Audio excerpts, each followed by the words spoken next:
Why, hello, all you folks out there in YouTube land. Thrash Pondo here, and I'm doing another one of my infamous or famously in live chats. And so far, it's just me, but I am a couple minutes late, so just trying to see if anyone else actually makes the scene, Daddy O. And so far, we have a winner. Gary Carpenter is here and says, I'm here. And at the moment, you are the number one contributor to the chat, to the comment section therein. So, Gary, so good to see you again, by the way. Did I miss one of your questions, by the way? I was having a tough time following the comments today. It was like real interactive among the panel. If I missed anything, please let me know. And thank you, kind sir. You're quite welcome. You're quite welcome. And thank you too, kind sir. Oh, we have another Lance Chafin is here. He says, hi, Thrash. Lance, so good to see you. My brother Zuplex is here. He says, good evening to all. So far, it's just the three of us. But so good to see you. Tonight's trivia, by the way, is going to be had a couple great ones in the list I got a couple weeks ago. Someone said 80s movies, someone else said soundtracks. So tonight's 80s movies soundtracks. Ain't that a thing? But in the interim, I'm just going to see how many other people show up for the chat. And let's just see. Zublik says, what kind of hat is that? Thank God you asked. The deal was I was going to wear it until someone mentioned it. Long story short, you guys remember last week, Mrs. Thrash was always off camera. She wears these hats at night because her hair is very long and it's gets everywhere. And sometimes when she takes a shower at night, her hair gets wet. So she got these hats. I mentioned that she had a really cool hat on, and Emily wanted to see it, but she had already left the room. And I promised Emily that next week I would show her that. This is the actual hat Mrs. Thrash was wearing last week. Right up my alley, the soundtracks. Awesome, Lance. And Indy's here. Hello, Indy. How are you doing? He says, how's the Sistine Chapel coming? Well, it's a real pain in the back. See what I did there? Thank you, and I love it, by the way. I'll have to send you the answer in code. I'll come up with a few more. A lot of people having fellowship with one another. Gary says, how was your Thanksgiving, boys? That's an excellent question. How was everyone's Thanksgiving? Hope you enjoyed. What you mean is here says, hello, everyone. Zuplex's was boring. Sorry to hear that. Lance says, not too bad. And yours, Gary's wasn't bad either. And Zuplex says, you like Cossacks? No, I don't like Cossacks. It's an indictment. Don't you remember? Were you here? I could have sworn you were here. As you guys know, what I used to do years ago, if someone did something I found disparaging, I would use fascist as a pejorative for them. Unfortunately, fascist has become so politically charged as late that it borders on making your channel a political channel. 5 years ago, just go, oh, you fascist. It's like, it's like something out of the young ones. Now it's become charged. Well, when was the last time you heard someone call somebody else a Cossack? So, yes, I now use Cossacks as my pejorative. And if someone doesn't like that, well, Achuyena suka. And our Russian friends will be able to translate that for you. But to answer your question, I don't want to say anything negative, but no. Oh, Watchman says it was good here. Tracy's here. It says, hi, guys. Hi, Tracy. I bet someone in your family used to complain about Cossacks. I know, cliche. Very wheezy today. Terrible. Sorry, people. Gary says, Gomez on the Adams family. Yes, supposedly Gomez was descended of Cossacks, which is funny because in Wild Wild West, he plays a rogue Russian noble whose personal guard are Cossacks. But good catch, good catch. Zublik says they were notoriously anti-Semitic. Do tell. That might have something to do with it, Zoop. Yes, I'll spare the details, but my mom had a book discussing some of the things they did. Long story short, when Poland uh, occupied the Ukraine, we're going back into the 1600s, the Polish royal family was in control of the Ukraine. The Cossacks were instrumental in help pushing them out. After they left, it was believed certain Semitic peoples were collaborators, and some of the things that were done to them is. This is a happy channel. I don't do negative nostalgia, but in any event, Zuplex, you are correct, sir. The Cossacks. And Indy says Cossacks are perfect for Thanksgiving. They are always trying to carve up turkey. Oh my gosh. Priceless. Priceless. I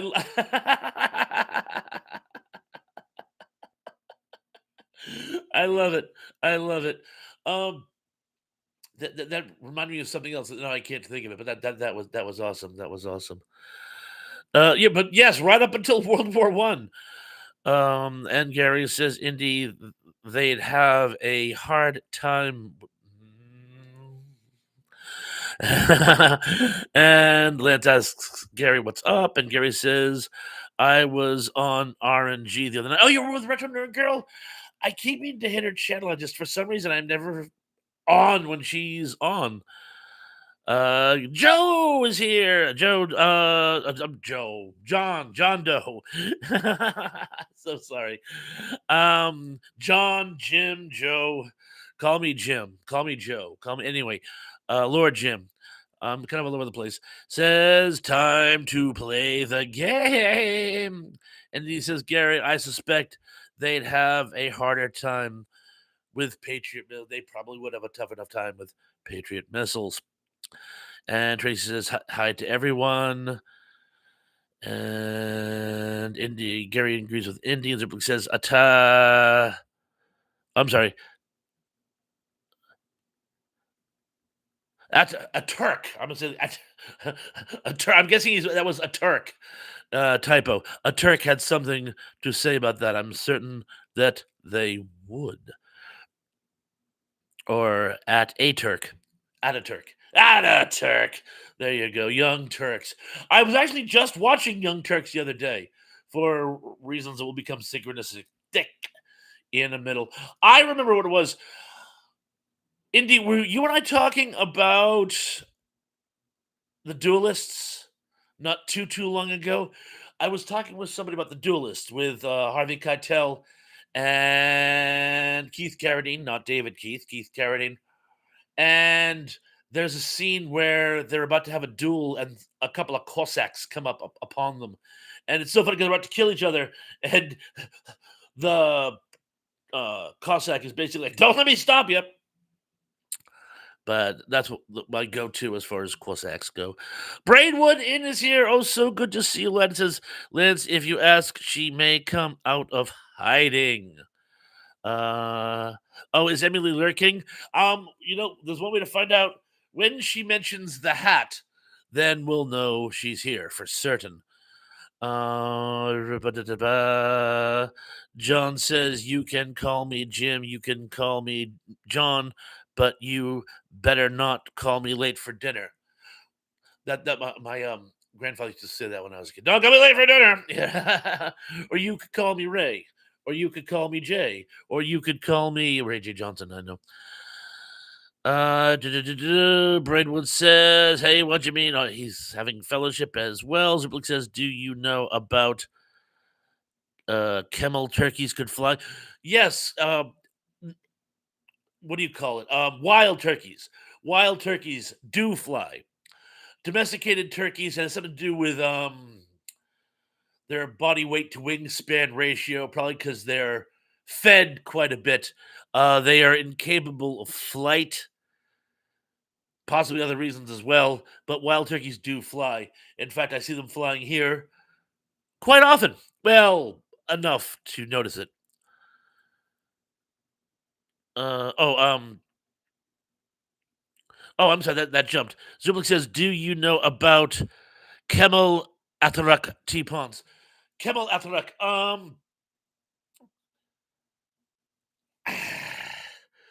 Was that the uprising? Was that when the Turks? The only thing I can think of, and I'm probably wrong, was that when the Turks in World War One, when they were trying to get the Caucasus Mountains to switch sides so they could invade Russia from the south, and they called for the local Turkish ethnic peoples in the area to rise up, and they didn't. Um, or the Young Turks, which is after the war. It's one of those two things. It's not ringing a bell. Ottoman history is not one of my strong points. But then John Doe went on to say, his government witness, I thought turkeys could fly. The two comments went together. Very, very sorry they jumped as I was reading.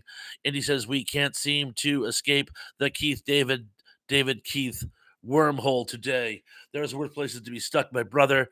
Snark says, she goes, rock and roll from Aliens, of course. Braidwood Inn says, can we do a trivia on the city settings for certain movies? That's a great one. Yes, I'm going to write that down. I'll even try to be able to read it later. Uh, urban settings film. Oh, Mrs. Thrash has another hat. We could become twinsies. Hi, Mrs. Thrash. Yes, Emily's not on, but everyone else seems to love the hat. Thank you. Oh, speak of the devil. Emily is here and says, "Hey y'all, and just what do you have on your head?" Remember last week? Remember last week when Mrs. In fact, here I said I'd wear it until it's eating my brain until you got here. You can go, Mrs. Thrash. Thank you. Remember I said Mrs. Thrash was wearing a hat, and you wanted to see the hat, but she'd already left the room. I said that I would show you the hat. The best way I can think of showing you the hat is actually wearing the hat. So yes, that was the hat I promised you, and now you are up to speed. And my wife is laughing at me hysterically. What else is new? A lot of people having fellowship. Gary says, "Where did white turkeys come from?" Um, the South Pole. I don't know. Uh, Lance says, "Where were you, childs?" Oh, aliens. Emily said, "Oh, I already read that Emily comment." Merry Christmas, white turkeys, Mama's Gary.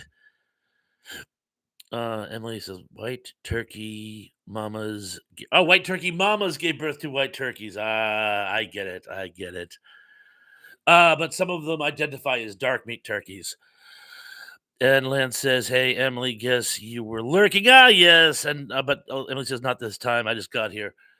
It's funny. We run a book to see if you're here or lurking or just haven't got here yet. But good to see you. Welcome to the party. Braidwood says, "Sounds like a possible Blackadder 5 plot line." We covered a lot of ground there, but I'm sure one of them will make a great Blackadder 5. The thing, wasn't there a Blackadder that was actually set in the punk rock era in the 70s? And Bald Rick was a punk rock drummer called Bald Rick. Gary says, I had some when I was growing up, two toms and hens. Oh, you actually had white turkeys. I'm dreaming of a white turkey. So it says, I think you are talking about a Turkish general who wanted to incorporate Azerbaijan into Turkey. Was that the Camel? Like I say, um, I know the whole Young Turks movement was based on. Oh, I really don't want to get political here, but there was a an Armenian um, independence movement, and the Turks cracked down on it rather awfully. And How did we get on? We were talking about Cossacks. How did we get on the Ottoman Empire? Anyway, I would have drudged up old wounds. Uh oh, and a lot of people saying hello to Mrs. Thrash and asking Emily how was her Turkey Day. And uh John Doe says it's New York City. That's the definitive answer. Generally is. I need a haircut. I'm growing it so long I can tie it back. I had my hair tied back for years. When I went to hospitality, I had to cut it because they want your hair short when you wait tables. But I'm growing it so long that I can actually tie it back again. I had it that way for years. I will again. Emily says, must have looked better on her. Everything does, including my shirts. Foreman's Content. Hey, Foreman's Content is here. Hey, Foreman's Content. Emily says, Lance, I just stayed home and ate chicken nuggets. Sounds wonderful to me. And John Doe says, even when they film in Canada, they call it New York, like Rumble in the Bronx. It's always New York. And how about them Panthers, y'all? I know when the Chiefs lost. Ooh, hey, it wasn't my fault. Wife's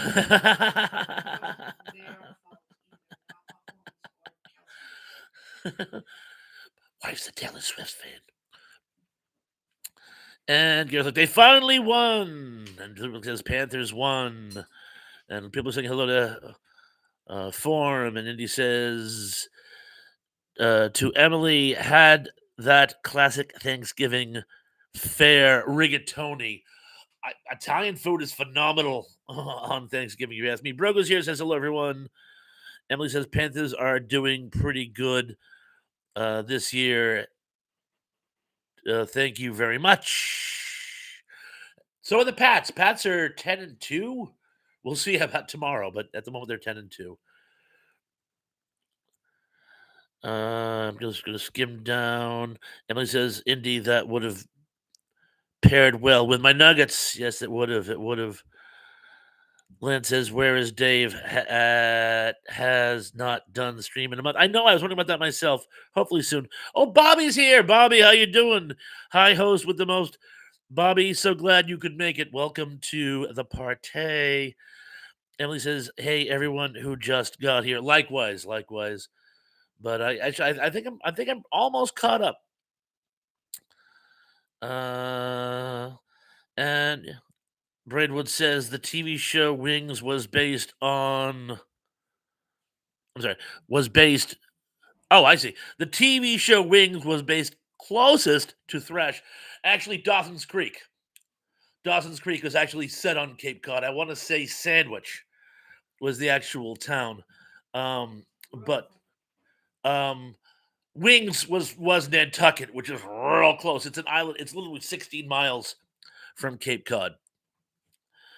But Zublik says, did your brother-in-law get his Operation T-Pawns? No, but here's the good news. He had something. Now, you guys probably are more familiar with this stuff than I am. Oncology is not something I'm really on top of. Mrs. Thrash understands it better than I do and explains it to me. But there's a test called a PET scan. And the PET scan revealed it was not in his lymph nodes, which is what we believed. It was sort of the good news to some of the bad treatment he's been getting. They gave him some incorrect information. So, yes, he does have cancer. Yes, he needs a procedure, but it's not in the lymphatic system, which is probably the best news we can get at this point because, as you guys know, that's a death sentence. But thank you very much for asking. And Gary says Italian food for Thanksgiving. Yeah, one of the best Thanksgiving dinners I ever had was at a family friend. They were of Italian ancestry, and they made pasta to go with the turkey. It was phenomenal. And Emily says Buffalo is kicking some Steelers. You know what? I lost on Buffalo 4 Super Bowls in a row. The other team could not show up, and I would still not bet on Buffalo. Indy says the Young Turks tried to lead a secular revolution. Ataturk was in that group and later became the first president of Turkey in 1923, as Zoop mentioned earlier. Okay, so it was the Young Turks. Remember, that was one of the ones. Yeah, Kemal, because Kemal kept ringing a bell. He was a general during World War One, wasn't he? Wasn't he a general in World War One? But okay, so he was the Young Turks, and thank you, Zoop and Indy. Like I said, I have a degree in European history, but there were some parts that I'm a little shakier on than others. And John Doe says nothing. He just jumped off the page. John Doe says, "I'd like a Rolling Rock, but I have to settle for a coffee." Rolling Rock. We used to drink that in college all the time. Well, we didn't. One of the rival groups used to. That was their beer of choice. Gary says, John Doe, I'm out of coffee. And Emily says, Hunger Games was filmed just a few miles from my hometown. Really? That's really actually cool. Gary says, Shelby. And Zubik says, he also defeated the Entente forces at Gallipoli. Ah, you see, that's where I knew him from. That's where I knew him from. Gallipoli, I actually studied years ago. I actually wrote a report on it. It was probably 40 years ago. Well, close to 40, over 30 years ago. So I can't tell. I know Churchill took a lot of flack for it, and it they just kept trying to outflank, and the more they outflanked, the more they stretched themselves thinner. So the Turks just kept cutting them off.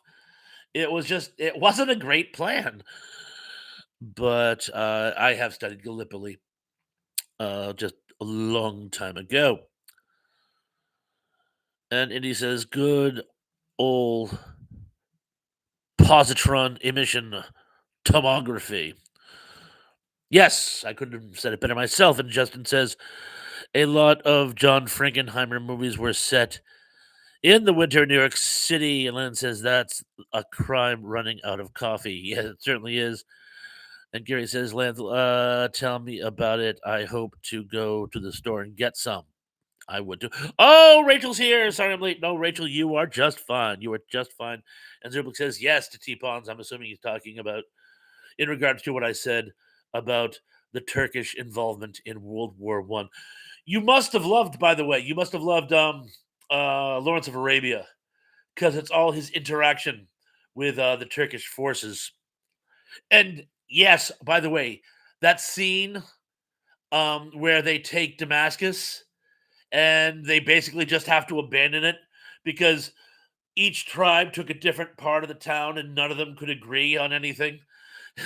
That actually happened. It's exactly as it happened.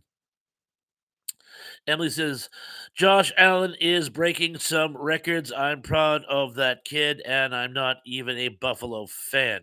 I certainly am not. Andy says to Zoop, sure, but I was trying to speed us along without the whole bio. This may be the longest anyone's gone on about Atarak in 80 years. Yes, suddenly tonight's discussion is basically about the Ottoman Empire. If I ever had a furniture store, I would name it the Ottoman Empire. And Justin says, message retracted. Message retracted to you too. Rachel said, I hope I didn't miss much. No, we're just basically talking about the Ottoman Empire. Braidwood says, Gallipoli, I thought you meant the horrible children's show, Calliope. No, no. And Zublik says, Churchill stupidly thought it would be a pushover. Well, the Turkish military was collapsing at this point. So I think they were just he thought they'd be ill prepared for an amphibious invasion. Ironically, an amphibious invasion was a much bigger deal in World War II, but I think they were just ill prepared for it. And Emily says Buffalo over Pittsburgh, 26-7. Youch. And John says, in the 70s, a guy tried to rob a bank, and my mom was outside watching it unfold when I was born. She ran into them filming the movie of the robbery, and they called it. I was thinking, is this Attica, Attica, Attica, Attica? That's crazy. Oh my god, that's like Dog Day Afternoon. That is just so crazy. That was a really weird story. I mean, weird. I mean, weird. And Emily says Braidwood in that was Caillou. I think there was one called Calliope actually, but there was a show called Caillou. My granddaughter used to love it. Indy says Lawrence of Arabia. He was an English guy. He came to fight the Turkish. Impress me and name that movie. Quote Bob. Um, can't. Sorry, sorry, I can't. Uh,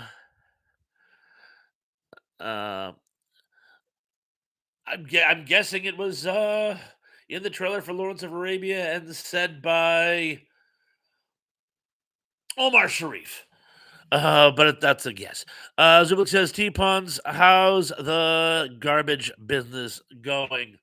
Eh, fine, fine. I sold another unit last week, which is nice. I get a little commish on that, but we're doing well. A lot of people with summer homes come back for the long weekend, so a lot of people were scheduling one shot pickups if they have accounts with us already. But thank you for asking. Rachel says that's so interesting. That really is.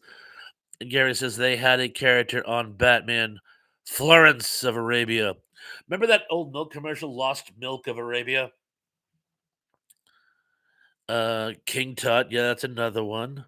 Oh, is Tug here? Somebody says hello to Unapologetic Geek. Excellent. And Indy says to Tug, I sure hope you're up on your Turkish history, Tug.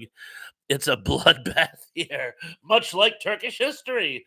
Now it's funny if you guys want to talk about the fall of Byzantium.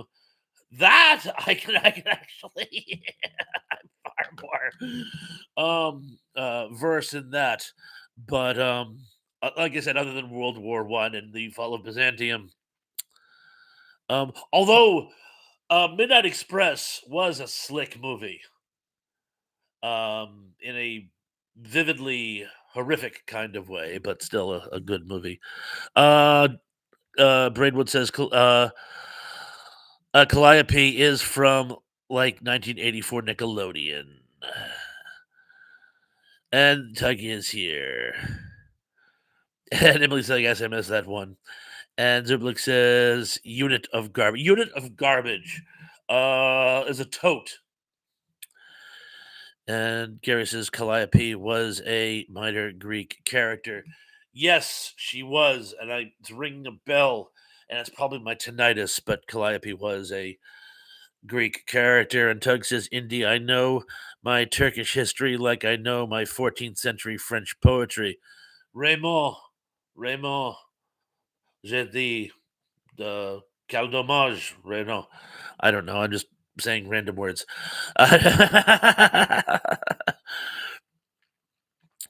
And Emily says, Super, I guess you've never shopped on Timu.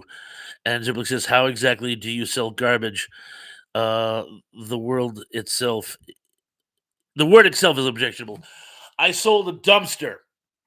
We sell, well, we don't sell them. We lease short term. We lease dumpsters to people who are doing house cleanups and stuff like that. Contractors who have temporary jobs.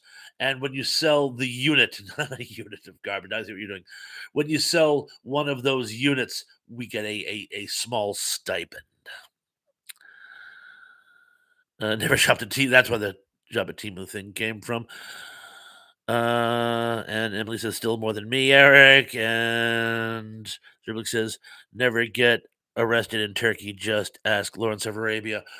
You know who played the commandant that soiled him?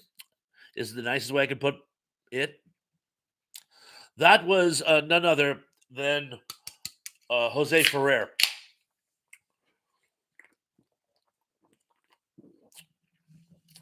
who I just watched the Kane Mutiny recently. He's amazing in that. But yeah, Jose Ferrer is the Turkish person who does really unsanitary things to Lawrence. And I'm a little behind, so I'm just gonna scroll through real quick. And Tracy. Hi, Tracy. I knew you were here somewhere, Tugs. Sorry, I missed your show today. I was up pretty late last night talking with BBB and the gang. I really did not wake up till like a whole lot later than I expected. Let's say my no morning for me. No worries, Tracy. It's so nice of you to see you tonight. And he says it was a silly song. One of the characters from Hollywood's Nights saying that's probably my favorite American Graffiti ripoff of the bunch. Okay, I have seen Hollywood Nights. I really don't remember it. Wasn't um Tony Danza, Michelle Pfeiffer, the guy from uh, what is his name? He's been an actor for decades.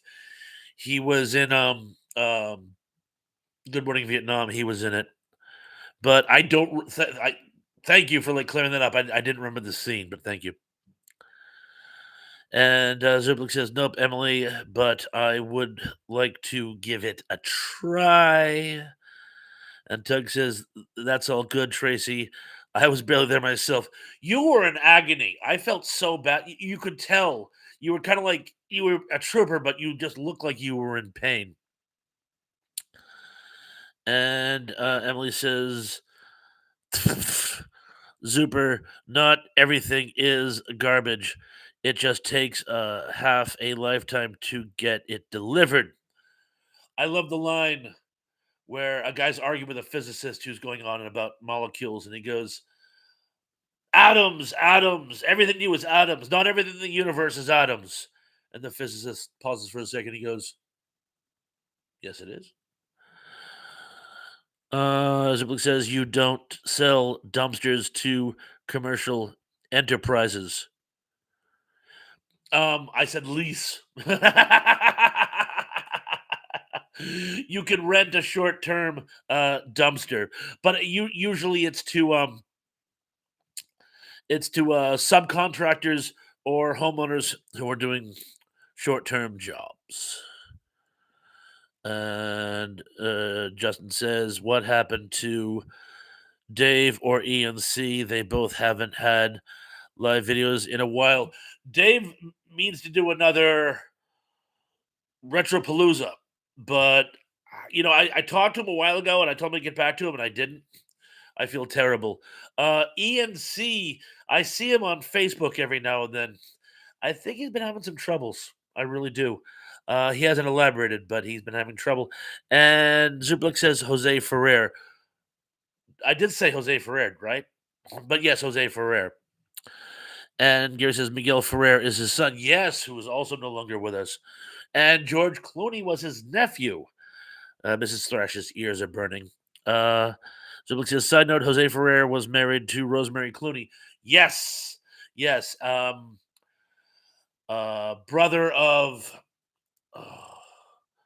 is it Robert Clooney?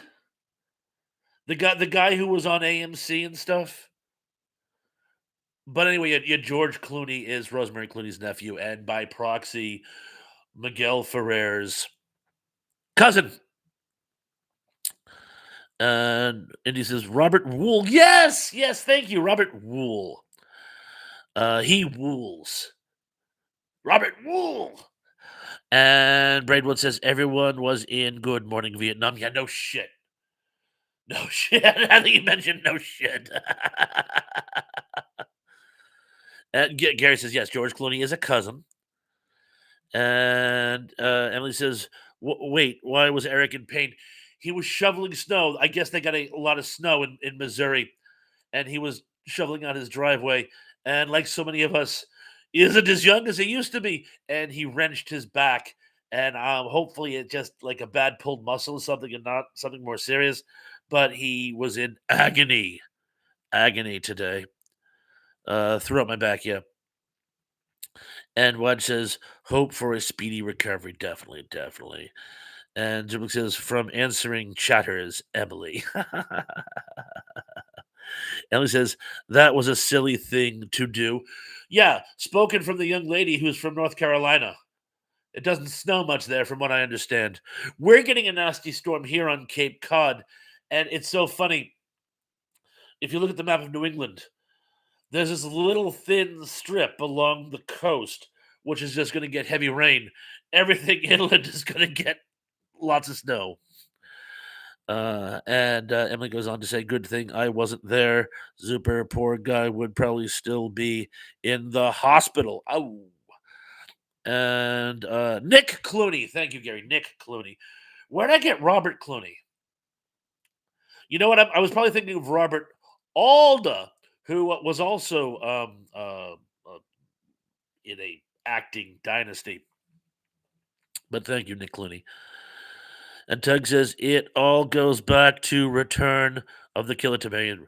Attack of the Killer Tomatoes. I don't know what the theme song to Return of the Killer Tomatoes is. And Ziblik says that comes from so many sweet winters in Florida. Yeah, but Superplex, I'm guessing you don't get a lot of snow in Puerto Rico either. And Braidwood says, I will randomly say, and if you do, only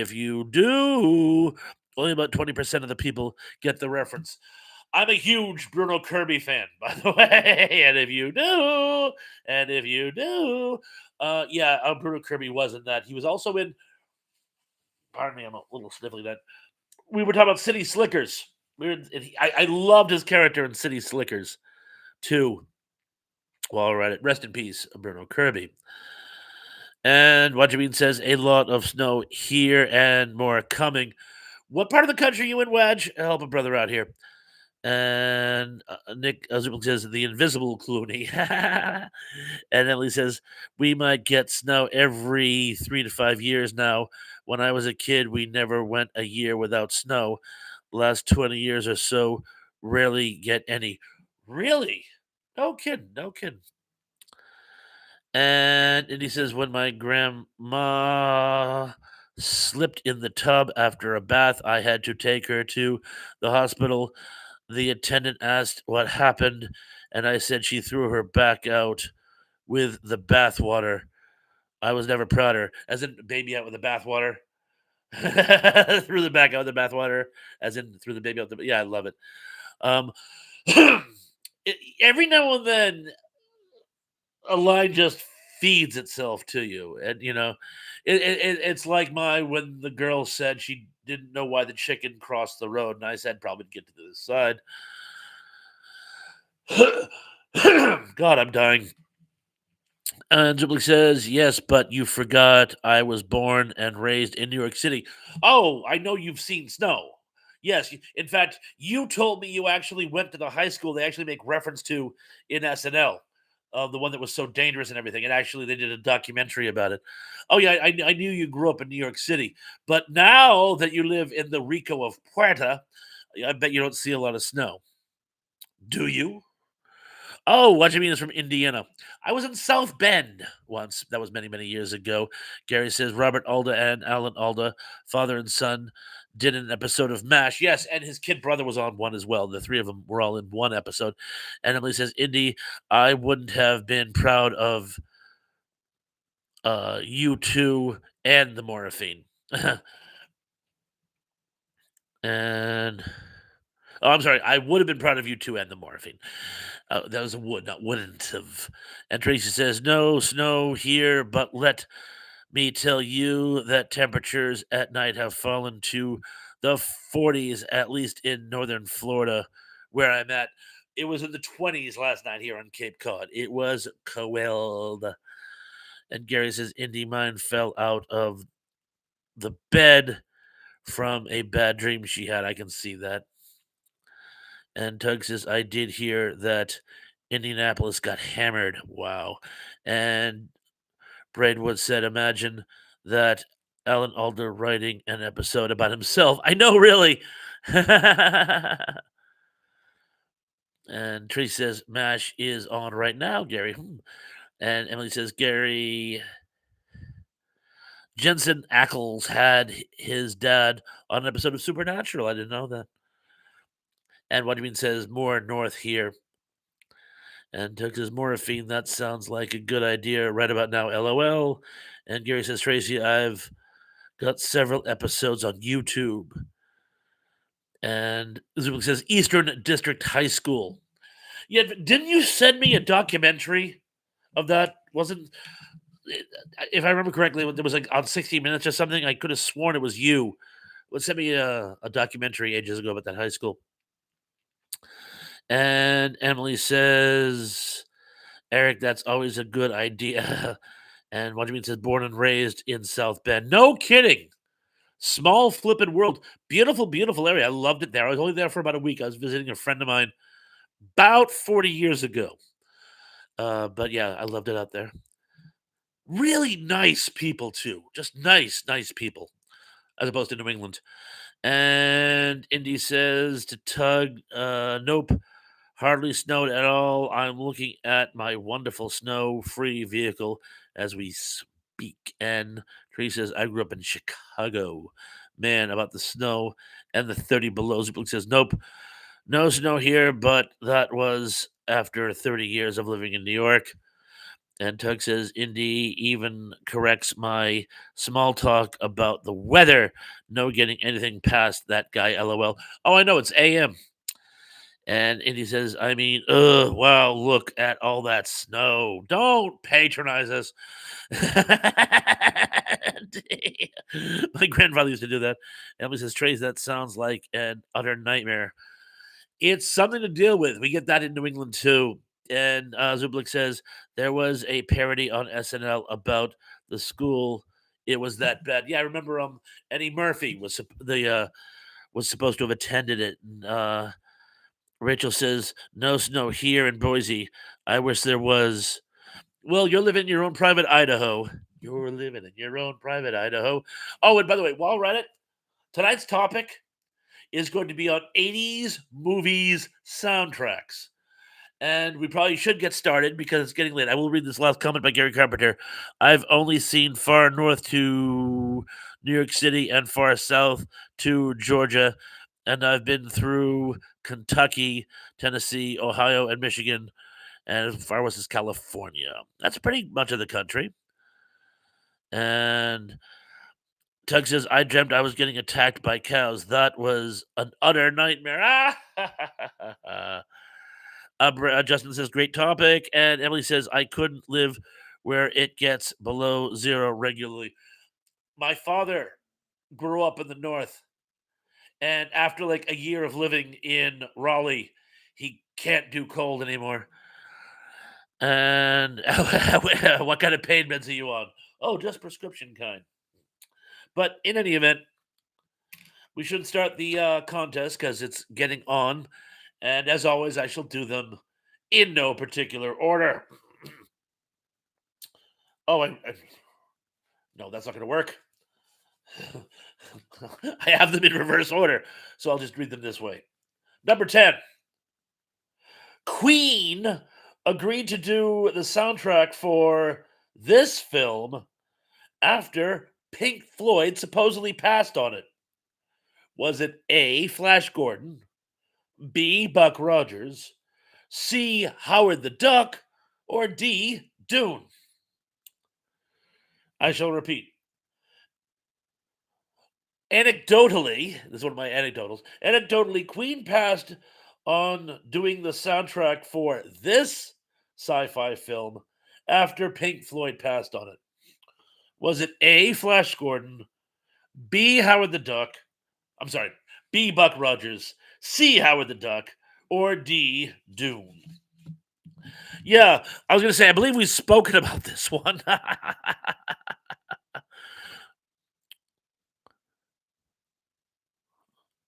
Oh, okay. I'll give it just a minute because it looks like pretty much you guys already got this. There's only 10 people watching now. We're down to 10, huh? Well, it's Thanksgiving weekend. I wasn't expecting a huge crowd. Give another minute for last minute answers to come in. It seems like you people already got it, but Thrash. Yes, Flash Gordon. Flash Gordon. Yeah, there was that whole story about how Pink Floyd was actually working on The Wall at the time, but the dates don't quite match up. But it's still a great story. Moving on to number 9. Jim Steinman wrote this track for rock and roll fable Streets of Fire. A, I Can Dream About You. B, Nowhere Fast. C, One Bad Stud. Or D, Never You. I shall repeat. Jim Steinman wrote this track for rock and roll fable Streets of Fire. Was it A, I Can Dream About You? C, I can't do the alphabet tonight. I think I'm having a stroke. I smell toast. B, Nowhere Fast. C, One Bad Stud. Or D, Never Be You. We're a BC family in this household. Never be you. I'll give you guys a second on that one. Oh, he also wrote down what it means to be young. I think I knew that. I think he co-wrote it, if I remember correctly. But yes, as you can imagine, Jim Steinman's name comes up a lot in soundtracks, among some others, believe it or not. But Eric had a memo. Let's see. Oh, is this just Sarah here? I saw somebody say Sarah, but I don't see her. Oh, hang on. But Pink Floyd was tied up. Oh, hang on. But Floyd was tied to do Dune at the time? Really? Okay, I'll buy that. Maybe that was it. But again, there's a lot of anecdotes here. But that comes up later, so be careful. The correct answer is Nowhere Fast, which was actually done also by Meatloaf. Because if Jim Steinman wrote a song that Meatloaf didn't do, I'm sure Indy will tell us, but I can't think of one. Anyway, moving on to number 8. Speaking of things we've talked about, you for those of you who say my questions are hard, we usually talk about them earlier, but in any event, anecdotally, Blue I'll come in again. Blue Oyster Cult made an entire album's worth of music for this cult animated classic flick. Was it A, heavy metal, B, wizards, C, light years, or D, rock and rule? I shall repeat. Blue Oyster Cult made an entire album's worth of music for this cult animated classic flick. Was it A, heavy metal, B, wizards, C, light years, or D, rock and roll? Give you guys another second. We're down to 9. Was it something I said? People come and go all the time. Rock and Roll was actually a Canadian film. Yes, it was made by there was a Canadian production company. They mostly made animated TV specials. But they decided they were going to branch out. I think because of the success of heavy metal. But they decided to make a feature film and they made Rock and Roll. Originally, Mock was supposed to be Mock Jagger. But Mick Jagger supposedly threatened to sue if they called him Mock Jagger. So they just dropped it to Mock. My name is Mock.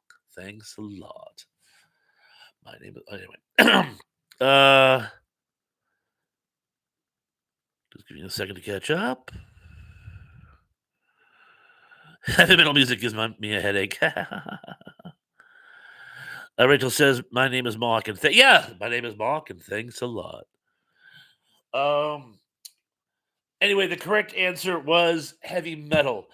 Yeah, when they approached Blue Oyster Cult to do the soundtrack to heavy metal, they thought it was going to be them, like they were going to do the entire soundtrack. So they wrote all this music, and then the producers of heavy metal said, "No, we wanted a song."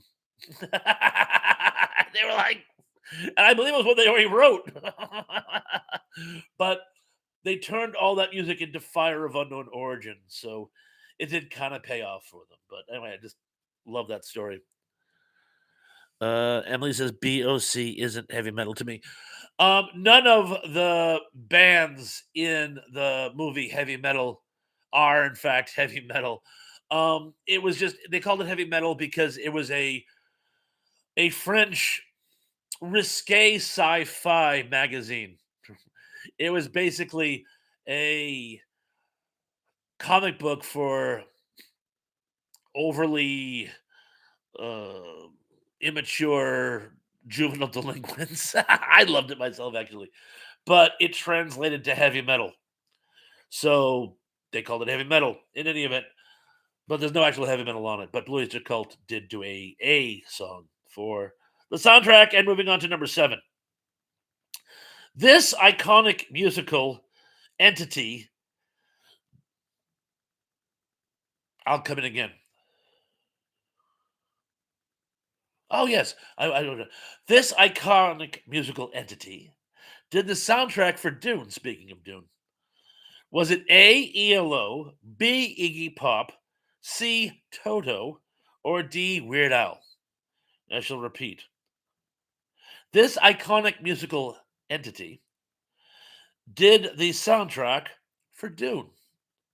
Was it A, ELO, B, Iggy Pop, C, Toto, or D, Weird Al? The thing of it was, I can't read my own handwriting sometimes, and I abbreviated soundtrack as ST, but it looked like SF, which is science fiction, and so it's like it did the science fiction for Dune. Dune was already science fiction.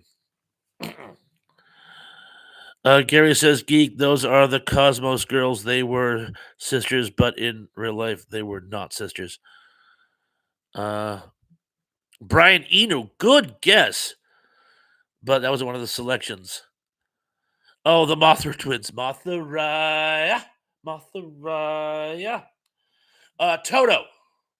Toto was actually the ones who contributed for Dune. But you know what? Something tells me I'm going to be accepting Brian Eno. And Rachel says, Weird Al, LOL.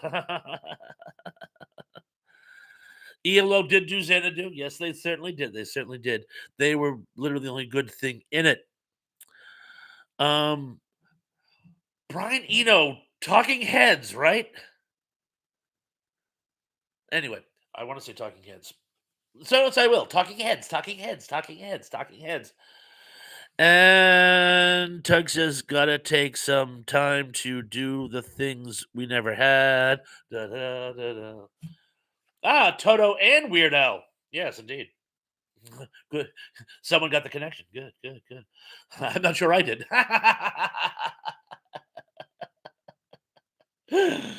Mercy.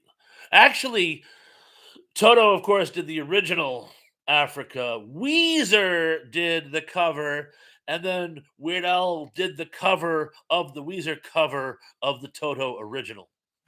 And didn't the lead singer for Toto, didn't he play drums for Boss Skaggs? And I know that's a crazy question, but I know one of you people will know that. But I believe he started out in the 70s as a drummer for Boss Skaggs. And I'm willing to die on that hill. And Gary says, Xanadu, the movie was a flop, but Olivia Newton-John had a great song. And Emily says, yeah, the skating was good. Well, that was it. They were trying to capitalize on roller discos, which, boy, did they come and go, huh? Justin says, why would anyone cover Africa? Well, actually, it's a really good cover. And Emily says, Thrash is going down one hell of a rabbit hole. Yeah, that's how my mind works, miss. And Indy says, yes, that was Jeff Picaro with Toto and Boss. Thank you. Thank you. I thought I was right there, but I wasn't sure. And it's been a very sketchy day for me. I've been all over the place. And Gary says, we are the world. Dude was a flop too, Tug. And Rachel liked I'm Alive. I like being alive too. Number 6, and then scores. Jim Steinman, again, contributed this number to the otherwise appalling Footloose soundtrack. A, Footloose. B, I Need a Hero. C, Girl Gets Around. Or D, Never. I shall repeat. Jim Steinman contributed this number to the otherwise appalling Footloose soundtrack. A, Footloose. B, I'm Holding Out for a Hero. C, Girl Gets Around. Or D, Never. Guys are on game today. Girl got game. Tug says, trick question. The Footloose soundtrack is not appalling. We are divided. You know what? You know what? I probably am a little harsh on it just because it was so overplayed when it came out. But all right, I maybe not appalling. I apologize. Perhaps a tad overplayed. But there's one I will die on later on. The correct answer is, in fact, B. I'm holding out for a hero. And Indy says, sorry, that should be holding out for a hero. Just holding out for a hero? I've heard it called many different things. I'm holding out for a hero. I need a hero. Holding out for a hero. But yes, the song "Hero" by Jim Steinman, who Meatloaf also covered. And Gary says the song "Xanadu" is really good. Not James. Oh, why is I can think of James Remar? It's not James Remar. The guy who played Swan. But he was talking about how Warriors opened all these doors for them, and then Xanadu shut them all. Oh, and let's see. So, but anyway, so the correct answer is B, and looks like some scores are coming in. Zublix is 3 of 5. What you mean is 5 of 5. Justin is mental health is actually in the soundtrack. Emily is 5 for 5. Brogu is I just started, so I have 1 for 5. You know what? Do the rest in replay, and we'll see how you do. Tracy is 3 of 5. Rachel is 4 of 5. Tracy is 3 of 5. Gary is 4 for 5. Tux says, when I worked at the comic book store, they played it on a loop about a dozen songs with Hero in the title. That was one of them. I can imagine. Tug is also 5 for 5. And India is so far so good. Brian Eno was a producer who worked with the Talking Heads, YouTube, Bowie, etc. David Byrne. Thank you. Yes, David Byrne. As soon as I saw it, wrote. Of course, he was the lead singer, lead singer of the Talking Heads. By the way, thank you. But Brian Eno was just rattling. There was some connection, and thank you for helping me out here. Indy, I'm so glad you can tell how I think. And Justin is 1 of 5. And what do you mean? Emily says you skipped. What do you mean? Who was 5 for 5? I thought What do you mean? I'm sorry. I thought I said Wadge is 5 for 5, but you are. And Rachel says David's new album is so good. And Zublik says those munchkins are Pink Lady. Pink Lady and Jeff. And Justin said Heroes. And do you know that Pink Lady was going to sue the American producers? Because in their contract, the show was just called Pink Lady. They added Pink Lady and Jeff for the American title to make it more inclusive, but it was a breach of the contract. And they were actually getting ready to sue to have Jeff's name removed. But the show was canceled before it went anywhere. And they went back to Japan in disgrace.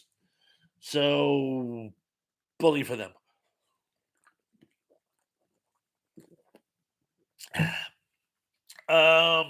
Moving on now for the second portion. Number 5. Considered by many to be the most obnoxious, overplayed song of the 80s, Breakfast Club closed with this number. Was it A, Goodbye, B, Party Time, C, Don't You Forget About Me, or D, Real 10? I shall repeat. as soon as I block a sniffle. There, all sniffle blocked. Considered by many to be the most obnoxious, overplayed song of the 1980s, Breakfast Club closed with this number.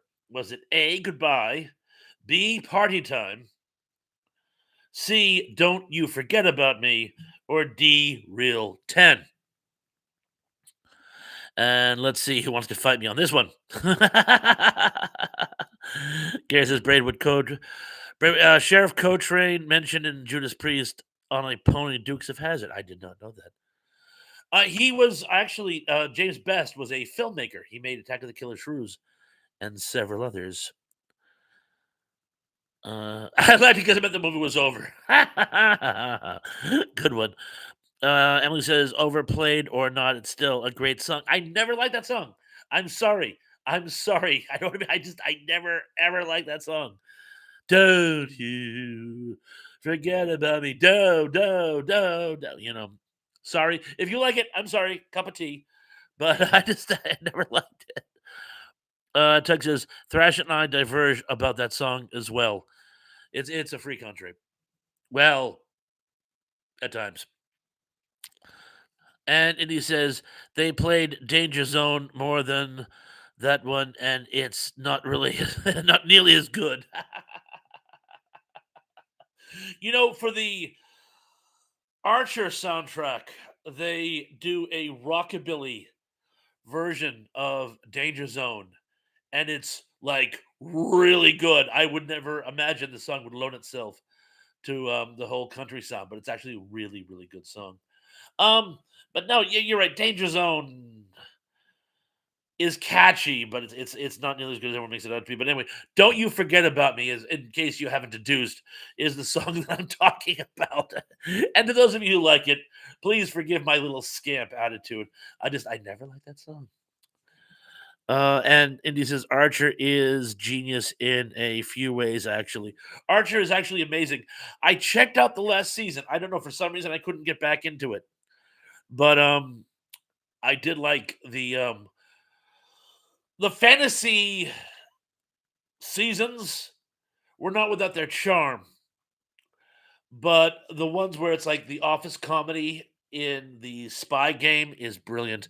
And Texas, every time I watch a hockey game with the Rangers, I get that song stuck in my head whenever the commentators talk about the Ranger Zone.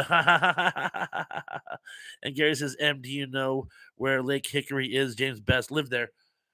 Well, she lives in Hickory. I wonder if Lake Hickory is in Hickory.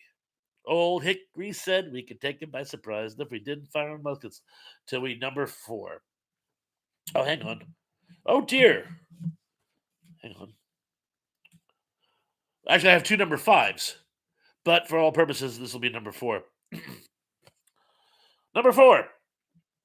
Weird Science's titular song, try to say that 5 times fast, was sung by this 80s cult garage sound band.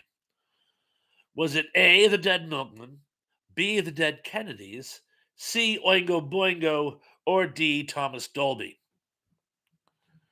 Oh, Lisa Fields is here. Oh, Lisa. Hey, we're doing 80s soundtracks. We're in the second half, but you can watch the first half in replay. But so glad you're here. She's, I'm here. I'm late. I always hear Archer yelling Danger Zone. LOL. And you guys are really good. But I'll repeat the question anyway, for Lisa at least. Weird Science titular song was sung by this 80s cult garage sound band. Was it A, the Dead Milkmen, B, the Dead Kennedys, C, Oingo Boingo, or D, Thomas Dolby? Weird Science. Woo. Yes, for him. Danny Elfman hates that song. Which is ironic. It probably made him more money than any other song he did. But I can imagine. But yeah, he was kind of straitjacketed into making it. But I can see that. But I like Goodbye better. But anyway, like I said, they showed up with a bucket load of money and said, "Here." Uh, but moving forward, but I can see why he didn't like it. And he says, "Hey Bob, how about nice greasy pork chop in a sandwich, pork chop sandwich, in a dirty ashtray. Bill Paxton was a national treasure. He really was. He really was. We lost him way too early. Rachel says, I like Dead Milkman's Party from Back to School. The Dead Milkmen were in Back to School. How could I not remember this? The only thing I remember about Back to School, really well, the Triple Lindy, is when he gets Kurt Vonnegut Jr. to write his essay on Kurt Vonnegut Jr. and he still fails. I love that scene. Kurt Vonnegut Jr., as you know, when he retired for a while, was actually living in, it's called West Barnstable. It's a village just north of Hyannis, which is where I lived for years. Um, but when I was in high school, one of my best friends was obsessed with Kurt Vonnegut. All my friends had like someone they were a writer they were obsessed with. One was obsessed with Harry Harrison. Another one was obsessed with Robert Heinlein. Bonus question: who was I always obsessed with? But yeah, my buddy Eric, who I still talk to every now and then, was obsessed with Kurt. He got me into Kurt Vonnegut Jr. But yeah, so when we went to see the movie, he's like, "Oh my god, that actually was Kurt Vonnegut!" Ah! I digress. Did I answer the question? It was the Missing Knights of Oingo Boingo. And sorry, no, I didn't know. The Dead Milkmen were back to school. Moving forward, number 3. This soundtrack mainstay actually wrote songs for both Caddyshack films. Was it A, Cheap Trick, B, Kenny Loggins, C, Stephen Perry, or D, Patty Smythe? I shall repeat. This soundtrack mainstay actually wrote songs for both Caddyshack flicks. Was it A, Cheap Trick, B, Kenny Loggins, C, Stephen Perry, or D, Patty Smythe?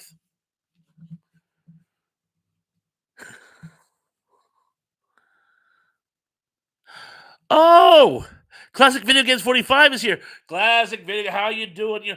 You put out a post today. I was going to check it out, but I had to get ready for my show. But hey, any of my mods, please give Classic Games 45 a link. I'm sure you guys already have that, but just in case. Oh my gosh, Tony the Dead is here. Tony, so good to see you again, my brother. Welcome to the game. And yes, you were correct. It was K-Log. K-Log. It was Kenny Loggins. Very, very good. And Justin says, Gary, the slower ones on Saturday Night Fever are my favorite. Tugs also wrote Danger Zone. Yeah, Kenny Loggins kind of made a living writing for soundtracks. But yes. And you notice I'll be absent from today's chat on sequels that were better than the original. Caddyshack 2 did not make the cut. Number 2. Oh, hang on. Oh, good to see you too. Thank you, Mr. Tony. Good to have you back with us. Number 2. Who sang the titular song in the one of my top 10 favorite films that could not be made today? Better Off Dead. Was it A, Samantha Fox, B, Bonnie Tyler, C, Kim Carnes, or D, E.G. Daly? And yes, Better Off Dead is in my top 10 list of 80s films you simply could not make today. And that's up against some pretty stiff competition. But yes, who sang the titular song in 80s classic self harm comedy, Better Off Dead? Was it A, Samantha Fox, B, Bonnie Tyler, C, Kim Carnes, or D, E.G. Daly? I like you, Dottie. Like. I like you. And he's like, trying to sneak an E.G. Daily question by me, Bob. Well, it's funny because I mentioned Streets of Fire a few minutes ago, and I didn't bring her up. Probably 'cause I was too busy thinking about Diane Ladd. Oh. But anyway, that's enough about me. Oh, well, actually, I read something about E.G. Daily about how it bummed her out when she did Streets of Fire. They thought that she thought they were going to let her sing, but because Diane Lane was singing all the cool songs, she didn't get to sing, and it made her sad. But yeah, you guys are on it. It's E.G. Daily. Formless Content says it was weird seeing EG on a singing competition show about 10 years ago. I was like, girl, you had a career or two already. Well, that's her thing. She keeps reinventing herself. Thank you for that link, Tracy. That was very, very kind of you. Uh, and Classic says, he man in it.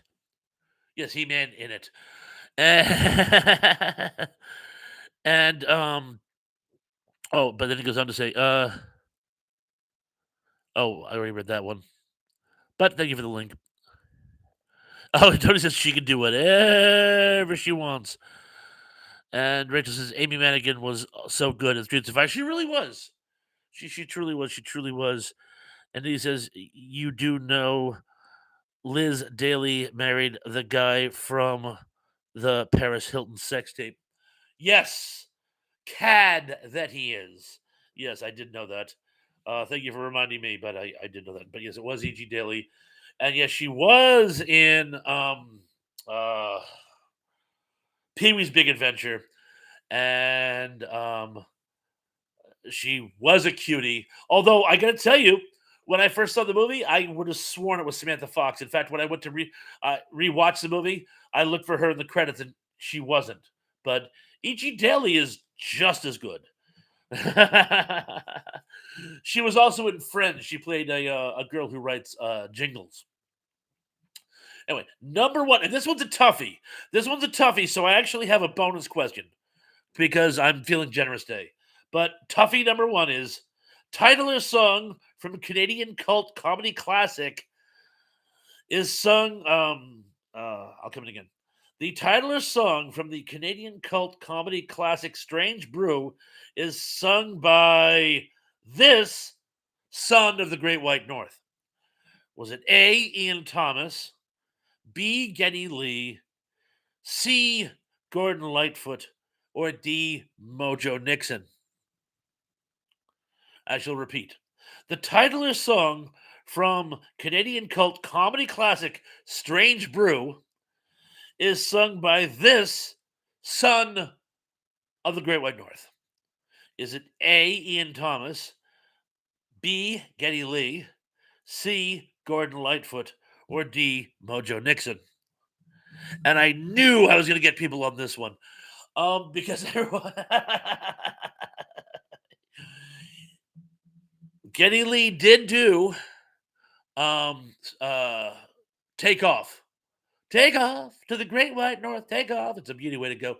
But the song "Strange Brew" was actually sung by Ian Thomas, Dave Thomas's brother. I told you that one was a tricky one. But in the look, KL's here. I am terrible at quiz games. It's okay. We're almost over. But KL, thank you so much for joining the party. Welcome, welcome. And the bonus question is title track to Fright Night was done by this once stellar Boston band. Was it A, Till Tuesday, B, Boston, C, The Cars, or D, Jay Giles? I shall repeat. Title track from, oh, come again. Title track, I can't speak tonight.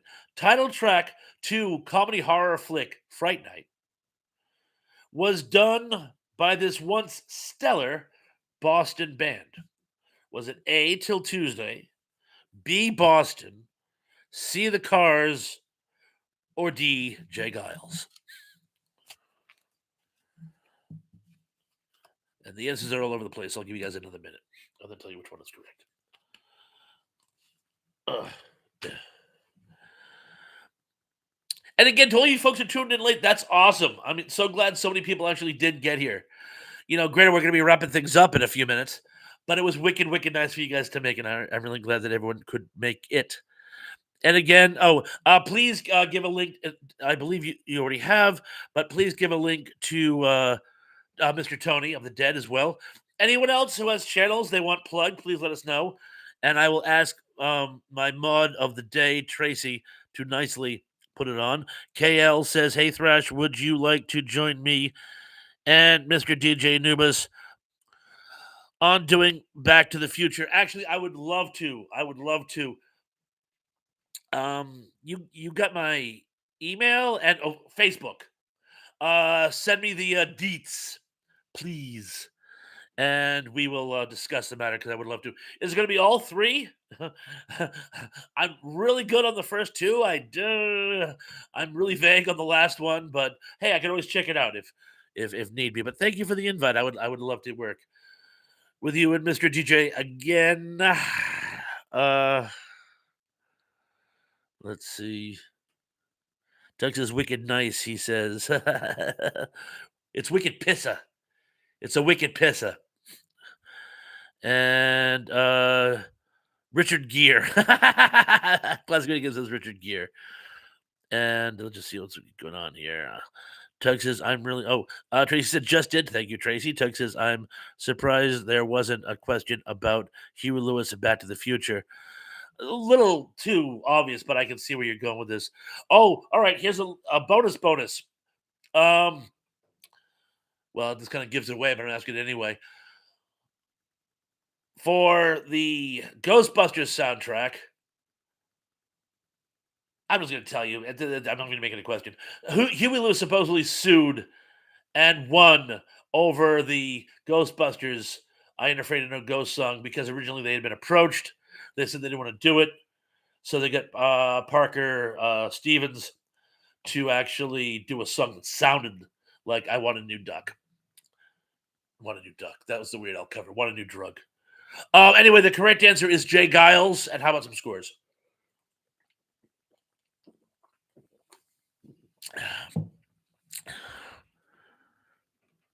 What did I say? Parker Stevens? Ray Stevens? This is how my mind work. Yes, Ray Parker. Thank you, Emily. Oh, Christopher Wilkinson's here. Hey, Christopher, how you doing?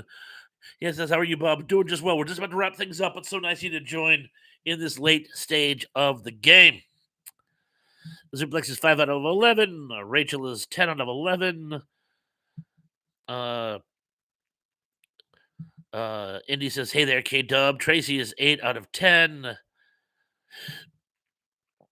And oh yeah, Tug did a short about that. I believe that. Yeah, I think I remember. Emily is 9 out of 10. Wedge is 10 out of 10. A little help with a bonus. Classic video games says Stephen King. Tug is 10 out of 10 because of the bonus. Ray Parker Jr. specifically. Thank you, Rachel. Gary is 8 out of 10. Classic video game is 3 out of 10. But you kind of got here late, so we'll give you a leg up. Zublik says, who are the Munchkins besides Godzilla T-Poms? These are actually from Breaking Bad. They're Walter White and Jesse Pinkman. I had the other Walter White, but he's in his meth making garb. Gary says Parker Stevenson was in the Hardy Boys. Yes, he was. And for a while he was married to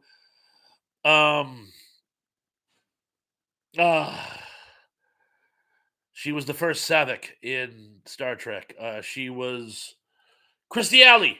He was married to Christy Alley. And Doug says, I told you it's Walter and Pinkman. Yes, you are correct. And Tony says, I wasn't counting my score. I just wanted to see if I was correct. LOL. Well, I'm certain that you were. Lisa's 4 out of 10, but she was late, so we'll give her a leg up. And he says, I think Ray's early work with his group radio is underappreciated. I did all right. I'm sure you did. Zubik says they don't look it. And Classic Video Game says sounds like Dunkin' Donuts Munchkins. And Gary says Christy Alley. And Emily says Christy, not Christy. Thank you. And Christy, not Christy. Okay. And he does that too. Okay. I think I'm having a stroke. And Tug says the real Savick. Definitely, most definitely. And oh, look who's here. Angela Cardinal is here. Oh my god. Evening, everyone. Taking a break from studying, so I figured I would hang around here for a bit. I'm late, so I will rewatch it later. Thank you, Angela. So glad you could make it. We've missed you. So glad you could make it. Unfortunately, we're going to be wrapping up in a few minutes, but I'm so glad you could make it. Excellent, excellent. Gary says, I know I spelled it wrong. Oh, you were correcting my pronunciation. You were correcting somebody else's spelling. Oh, okay, because Christy and Christy, while spelled differently, sound the same. So I thought you guys were just messing with my mentals. But now I get it. Kale says, I only got one right as I only arrived for one question. That counts. That counts. Christy Alley, yes. A lot of people saying hello to Angela. 2 p.m. Pacific time on the 17th for Back to the Future trilogy. I will watch the third one again then, so I will be up to speed. But yeah, definitely, and we'll be in touch before then. The 17th will be in touch before then. Thank you. You can I can also reach out to Anubis too. By the way, thank you. And oh, Kirsty, not Christy. Oh, Kirsty. Thank you, Emily. Thank you. Thank you for writing out phonetically. Sorry, my lady. A little obtuse, tiny bit overtired, but thank you. And Gary says Kirstie Alley appears on the match game as a contestant. Yes, yes, she did. And Angela says, I need this because I'm studying medical terminology. Ooh, ooh. You know, we were just talking about that. Mrs. Thrash is really good at that type of stuff. I am not. So more sympathetic I could not be, but so glad you were able to join us. And trying to be such a stranger. I understand that you're studying and are very busy, but trying not to be such a stranger. And a lot of people wishing you luck, as do I. And let's see. Rachel says good night. And actually, I think Rachel's on the right track. It's just about that time. And as you guys can see, I'm getting a little sniffly. So I'm not at my best, but I had a blast tonight, by the way. I want to thank everyone for joining me tonight. You guys know how much I really enjoy these things.